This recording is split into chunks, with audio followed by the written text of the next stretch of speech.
Bulletin में खुशामदीद। सबसे पहले पेट्रोलियम मसनूआत की कीमतों का जिक्र। इस मरतबा रात को नहीं, अवाम को दिन में ही तारे दिखाई दिए।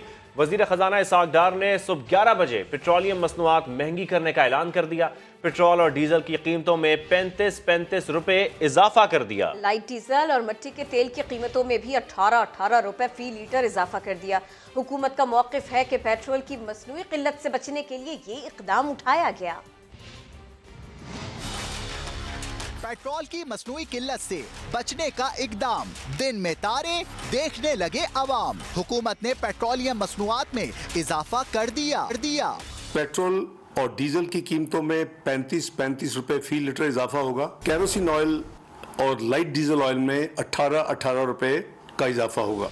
पेट्रोल और डीजल की कीमत में यकमुश्त 35-35 रुपए बढ़ाए गए। पेट्रोल 215 रुपए से बढ़कर 249 रुपए 80 पैसे फी लीटर हो गया। हाई स्पीड डीजल भी 262 रुपए 80 पैसे फी लीटर पर पहुंच गया। के तेल की नई कीमत 189 रुपए 83 पैसे और लाइट डीजल की नई कीमत 187 रुपए फी लीटर हो गई। हुकूमत का मौक़िफ़ है कि पेट्रोल की मसनूई किल्लत से बचने के लिए ये इक़दाम किया गया। आर्जी ज़ख़ीरा अंदोज़ी हो रही है और कुछ जगह से किल्लत फीडबैक मिल रही है, उसको खत्म करने के लिए कीमतों का तयन फौरी तौर पे कर दिया जाए। वजीर खजाना इसहाक डार का कहना था कि रुपए की कदर में कमी और आलमी मार्केट में 11% इजाफे के बावजूद कम से कम कीमत बढ़ाने का फैसला किया ताकि आवाम पर कम बोझ पड़े। बस बहुत हो गया, कुछ रहम करो। पेट्रोल महंगा होने पर अवाम ने हुकूमत के सामने हाथ जोड़ दिए।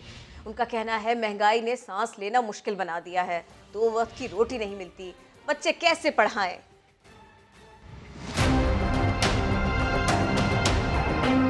अमेरिका जाए, जापान जाए, लंदन जाए, जो गरीब आदमी है वो इधर ही भूखा मरेगा, उसको तो पता ही नहीं। मैं तो ये इल्तिजा करूंगा कि माफ कर दें हमें, अल्लाह के वास्ते बस करें हमारे पे।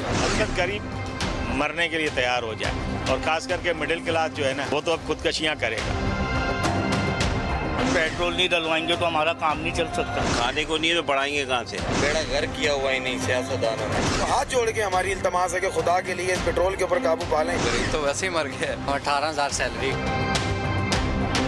इतनी महंगाई में बच्चों को देखें, क्या करें सर? हम गरीबों के बारे में भी सोचना चाहिए कुछ। पागल बनाया आवाम को और कुछ भी नहीं है। हुक्मरान है वो तो सैर कर रहे हैं, तो क्या लगे पेट्रोल से? बच्चों को खिलाएं या मोटरसाइकिलों में पेट्रोल डलवाएं? उसके 5-6 बच्चे हैं, वो क्या करेगा? पेट्रोलियम मसनूआत की कीमतों में इजाफे पर PTI चेयरमैन इमरान खान का रद्द-ए-अमल आ गया। कहा, करप्ट और नाअहल हुकूमत ने बद इंतजामी के जरिए मुल्की मईशत का बुरा हाल करके तनख्वाहदार और गरीब आवाम को पीस कर रख दिया है। अपने ट्विटर पैगाम में इमरान खान ने लिखा कि 200 अरब के मिनी बजट में नाकाबिले यकीन 35% महंगाई की तवक्को है। बिजली और गैस की कीमतों में भी इजाफे का इम्कान है। इसहाक डार ने मरियम नवाज की वापसी पर कौम को पेट्रोल 35 रुपए बढ़ाने की सलामी दी है। पेट्रोलियम मसनूआत की कीमतों में इजाफे का क्रेडिट नवाज शरीफ और मरियम नवाज को जाता है। साबिक वज़ीर आला पंजाब चौधरी परवेज इलाही का रद्द-ए-अमल। कहा, महंगाई का जिन बेकाबू हो चुका है, हुकूमत को इंतकामी कार्रवाइयों से फुर्सत नहीं। साबिक वफाकी वज़ीर दाखिला ब्रिगेडियर रिटायर्ड एजाज शाह से मुलाकात में उन्होंने मजीद कहा कि मुल्क में इंतजामी गवर्नेंस न होने के बराबर है। डेवलपमेंट मंसूबों से जो रोजगार के मौके पैदा हो रहे थे वो भी बंद हो गए हैं। पेट्रोलियम मसनूआत की कीमतों में इजाफे के साथ ही पेट्रोलियम डेवलपमेंट लेवी में भी रद्द-ओ-बदल कर दिया गया। हाई स्पीड डीजल पर लेवी में इजाफा, जबकि मिट्टी के तेल और लाइट डीजल पर लेवी में कमी की गई है। IMF के मुतालबे पर पेट्रोलियम लेवी से रवां माली साल में 855 अरब रुपए वसूलियों का हदफ मुतय्यन है। इस्लामाबाद से शकील अहमद की रिपोर्ट में देखिए। IMF की एक और शर्त पर अमल दरामद जारी। पेट्रोल पर 50 रुपए डेवलपमेंट लेवी बरकरार। हाई स्पीड डीजल पर 5 रुपए बढ़ाकर 40 रुपए फी लीटर कर दी गई। कर्ज प्रोग्राम जारी रखने के लिए आलमी मालियाती फंड ने शर्त आयद कर रखी है कि पाकिस्तान पेट्रोल और हाई स्पीड डीजल पर 50-50 रुपए डेवलपमेंट लेवी आयद करेगा। हाई स्पीड डीजल पर लेवी में मजीद 10 रुपए इजाफा होना भी बाकी है। मिट्टी के तेल पर लेवी 6 रुपए 22 पैसे से कम करके 32 पैसे फी लीटर, लाइट डीजल पर 30 रुपए 45 पैसे के बजाय 27 रुपए 25 पैसे कर दी गई है। हुकूमत ने पेट्रोलियम लेवी की मद में 30 जून तक 855 अरब रुपए वसूली का हदफ मुकर्रर कर रखा है। अगर ये हदफ पूरा ना हो सका तो पेट्रोलियम मसनूआत पर 17% GST भी आयद करना पड़ेगा।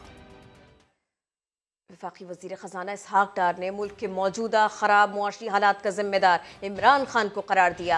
उन्होंने कहा कि कौम 5 साल की बदतरीन माली बदइंतज़ामी का खमियाजा भुगत रही है। हमारे पास जादू की छड़ी नहीं कि फ़ौरन पूरा निज़ाम सीधा हो जाए।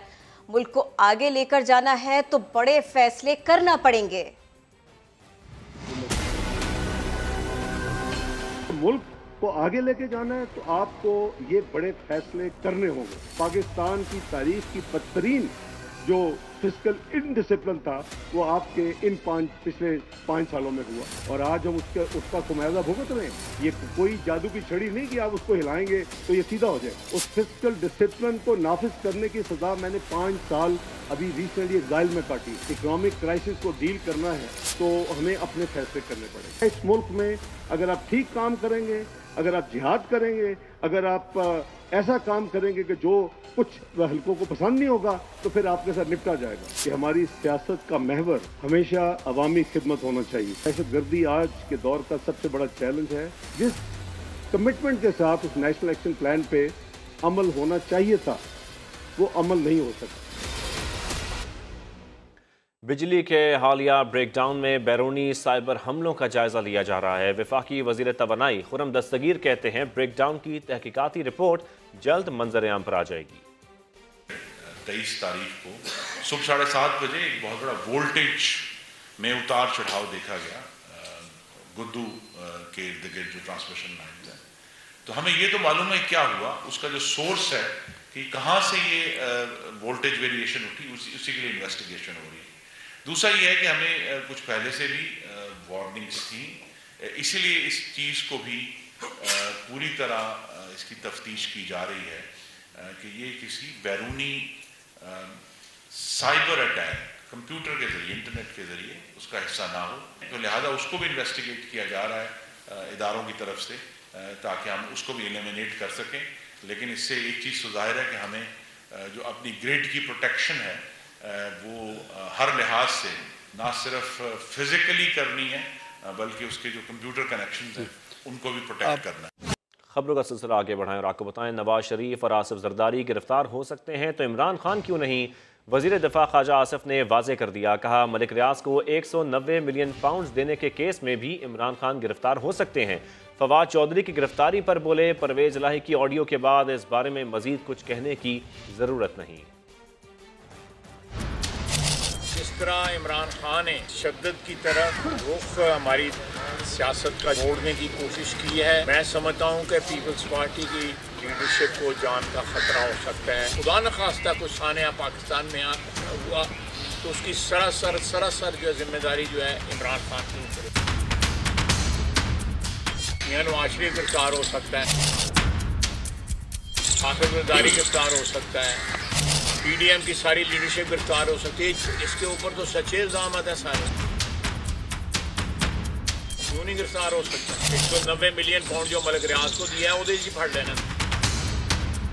ये अदालतों को धमकियां देते हैं, ये फौज को गालियां देते हैं, फौज के सरबराह को गालियां देते हैं।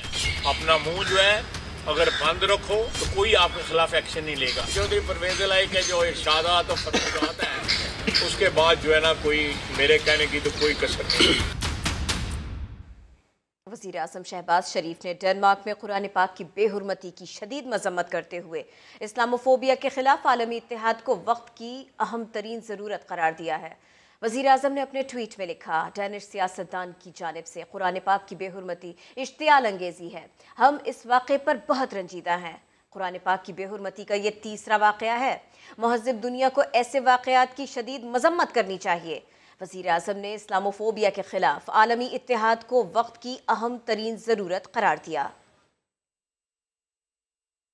अब आपको बताएं chairman joint chiefs of staff committee general Sahir Shamshad Mirza सरकारी दौरे पर सऊदी अरब पहुंच गए, जहां सऊदी वजारत दिफा के हेडक्वार्टर में उन्हें सलामी दी गई। सऊदी वजारत दिफा से जारी बयान के मुताबिक जनरल साहिर शमशाद ने Saudi chief of staff general Fayaz से मुलाकात की। इस मौके पर बरादर मुल्कों के दरमियान दो तरफ़ा ताल्लुकात के इस्तेहकाम और दिफाई शोबों में ताउन के फ़रोग़ का अज़म दोहराया गया। मनसब संभालने के बाद chairman joint chief of staff committee general Sahir Shamshad का ये पहला गैर मुल्की दौरा है। तहलील शुदा असम्बलियों के इंतखाबात 90 दिन के अंदर कराए जाएं। PTI रहनुमा शाह महमूद कुरैशी ने मुतालबा कर दिया। प्रेस कॉन्फ्रेंस में कहा, कौमी असम्बली के ज़िमनी इंतखाबात में इमरान खान ही तमाम हलकों से उम्मीदवार होंगे। आईनी तकाजा है कि 90 दिन के अंदर जो तहलील असम्बलियाँ हैं उनके इंतखाबात करवाए जाएं, उनसे इनहराफ किया जा रहा है। दूसरी तरफ पॉलिटिकल इंजीनियरिंग की खातिर ज़िमनी इंतखाबात हैं वो करवाए जा रहे हैं। तहरीक इंसाफ ने जो 33 हल्के डी नोटिफाई किया है और जिनका शेड्यूल जारी किया है, उन इंतखाबात में हिस्सा लेने का फैसला किया है।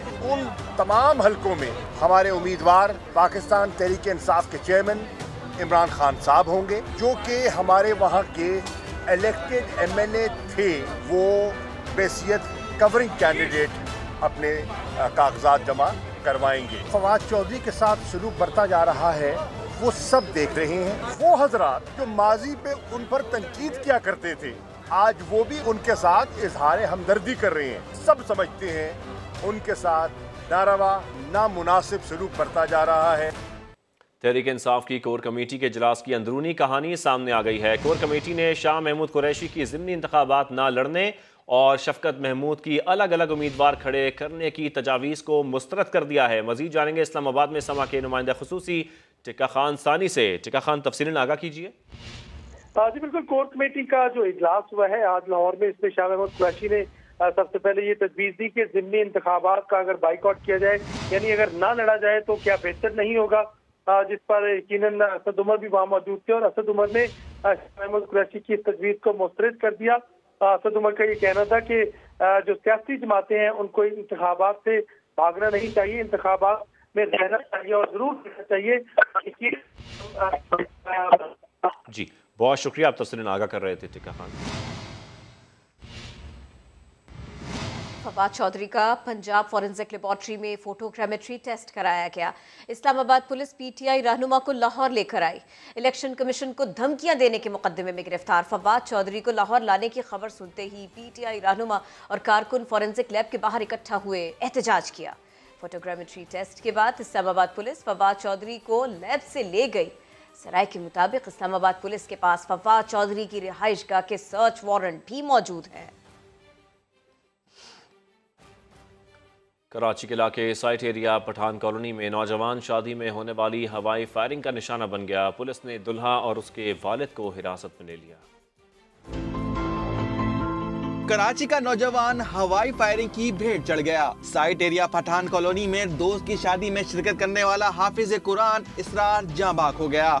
अपने दोस्तों के पास गया शादी में, उसके बाद उसका एक दोस्त आया और उसने कहा कि आपके भाई को गोली लगी है। लवाकिन के मुताबिक इलाके में शादी की तकरीबात में हवाई फायरिंग मामूल बन चुकी है। आए रोज शादियों में ये फायरिंग होती रही है और ये सारा कच्चा बाजी चादरों वाली मकानात है। गोलियां जब ऊपर जाती है तो वापस आती है। बहुत सारे डेथ इसी वजह से भी हुए जो वापस ही गोली आई। अली खाना ने इल्जाम लगाया कि वाक़े के बाद पुलिस लेतोलाल से काम लेती रही, फिर दूल्हा और उसके बाप को हिरासत में लिया। फायरिंग करने वाला नूरुल हक नामी शख्स है, वो हाथ न आया तो पुलिस ने इसके भाइयों को ही धर लिया। वाक़े का मुकदमा दर्ज करके मुल्जिम की तलाश जारी है। कैमरामैन फरहान यूसुफ के साथ शाहनवाज अली कादरी, समा, कराची। 46 करोड़ रुपए रिश्वत लेकर सरकारी अफसरान को मुख्तलिफ महकमों में मनपसंद पोस्टिंग देने का इल्जाम। महकमा एंटी करप्शन ने साबिक वज़ीर आला पंजाब परवेज लाही के प्रिंसिपल सेक्रेटरी मोहम्मद खान भट्टी के खिलाफ मुकदमा दर्ज कर लिया है। इसी बारे में देखते हैं कासिम अरशद की रिपोर्ट।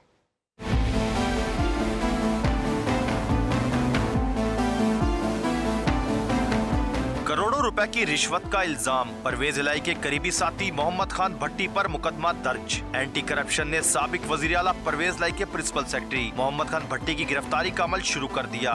FIR के मुताबिक महकमा मवासलात और तामीरात के कई अफसरान मोहम्मद खान भट्टी के लिए काम करते रहे। राना इकबाल और दीगर मोहम्मद खान भट्टी को मनपसंद पोस्टिंग के लिए करोड़ों रुपए दे चुके। मुकदमे में नामजद SDO हाईवे राना मोहम्मद इकबाल को गिरफ्तार कर लिया गया। एंटी करप्शन महकमा हाईवे के XCN दिलशाद अहमद समेत दीगर अफराद के किरदार का तयन करके तफ्तीश करेगा। कासिम अरशद, समा, लाहौर।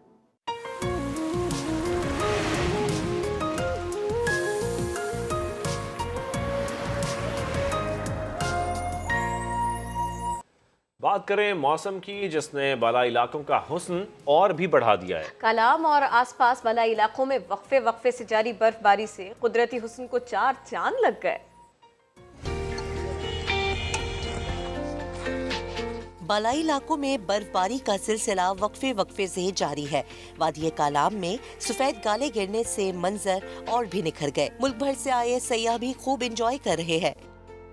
बर्फबारी में गेम का मजा है और टूरिज्म जो है उसको सपोर्ट करना चाहिए पाकिस्तान में टूरिज्म को। शदीद सर्दी के बायस आबशार का पानी भी जम गया। बहुत ज्यादा एंजॉय कर रहे हैं। रैंडमली दोस्तों के साथ, कजन के साथ प्रोग्राम बना था आने का और एक्सपेक्ट नहीं कर रहे थे कि इस तरह का हम लोगों को एनवायरनमेंट मिलेगा। बर्फ में सफर करने के लिए चेन लगवाने की हिदायत की गई ताकि मुसाफिरों को किसी किस्म की परेशानी का सामना न करना पड़े। मरी में है बर्फबारी का शिद्दत से इंतजार। महकमा मौसमियात की पेशगोई ने मलका के हिसार में मौजूद मंजिलों की बेताबी बढ़ा दी है। मजीद जानते हैं, मॉल रोड से हमें ज्वाइन कर रहे हैं समा के नुमाइंदे असलम खोकर। असलम, मौसम के तेवर और शहरियों के तासुरात हैं क्या? जी, इस वक्त हम मौजूद हैं मरी के माल रोड पर और यहाँ पर स्याह हैं, उनकी आमद का सिलसिला जारी है। अब रात का टाइम हो गया, लोग बर्फबारी का इंतजार कर रहे हैं। हमारे साथ कुछ लोग मौजूद हैं जो मुख्तलिफ इलाकों से यहाँ पे बर्फबारी देखने आए हैं। हम उनसे भी बात कर लेते हैं। बर्फबारी नहीं हो रही, फिर क्या कैसा लग रहा है, किस तरह एंजॉय कर रहे हैं? अच्छा लग रहा है बहुत, और अभी वेट कर रहे हैं कि जैसे ही और हम और इंजॉय करें अपनी फैमिली के साथ। अच्छा जी, हमारे साथ और भी कुछ लोग मौजूद हैं, उनसे भी बात करने की कोशिश करते हैं। आप क्या कहेंगे मैडम, किस तरह एंजॉय कर रही हैं, क्या कहेंगे? बहुत एंजॉय कर रहे हैं। सर्दी अभी बर्फबारी तो नहीं हुई है पर मज़ा आ रहा है, मज़ा आ रहा है। जी, ऐसे ही है, सबका यही कहना है कि बर्फबारी का इंतजार है सबको। महकमा मौसमियात के मुताबिक पहले 6 बजे वहाँ पे आ रहा था कि बर्फबारी होगी, फिर 8 बजे का कहा गया और फिर 11 बजे का अब आ रहा है कि बर्फबारी, और सारे लोग इसी का शिद्दत से इंतजार कर रहे हैं कि बर्फबारी हो तो लाइव जो बर्फबारी का मंजर है, जो हंसी मंजर होता है, उससे ये लोग लुत्फानंदोज हो सके, तो उसका इंतजार जारी है। इस वक्त जो है वो ठंडी हवा चल रही है, काफ़ी ठंड है, लेकिन ये लोग जो है वो ठंड में भी बहुत ज़्यादा इंजॉय कर रहे हैं। जी शुक्रिया असलम। इसी बुलेटिन में जानिए सानिया किसकी शुक्रगुजार। चौथी कमिश्नर कराची मैराथन मोहम्मद अख्तर ने जीत ली। खवातीन में निमरा इकबाल फातेह करार पाई। बच्चों और खुसूसी अफराद ने भी इस मैराथन में जोश और खरोश के साथ हिस्सा लिया। रिपोर्ट करेंगे हुज़ैफा खान।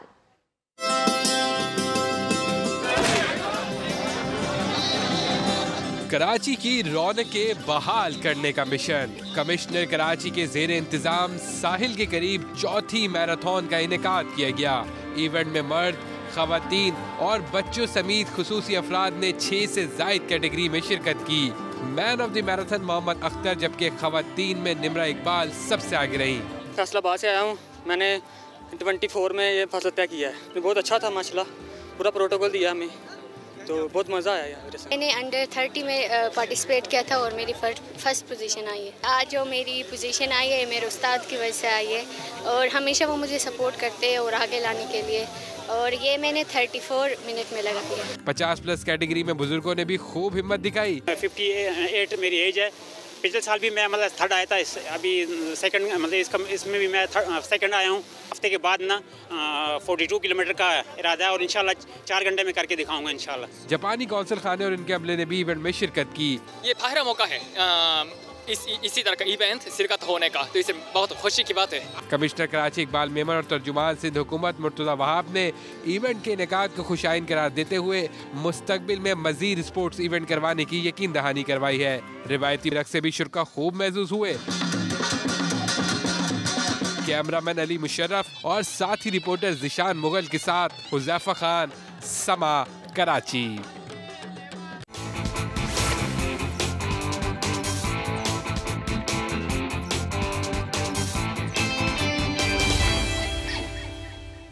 शोएब मलिक की अहलिया ने 2 दिन बाद अपने शौहर के ट्वीट का जवाब दे दिया। सानिया मलिक ने अपने मियाँ जी के ट्वीट को रीट्वीट करते हुए शुक्रिया अदा किया। शोएब मलिक ने सानिया मिर्जा की रिटायरमेंट पर ट्विटर पर लिखा था कि आपने खेलों के शोबे में खवातीन को उम्मीद दिलाई, लाजवाब करियर, बहुत बहुत मुबारक हो।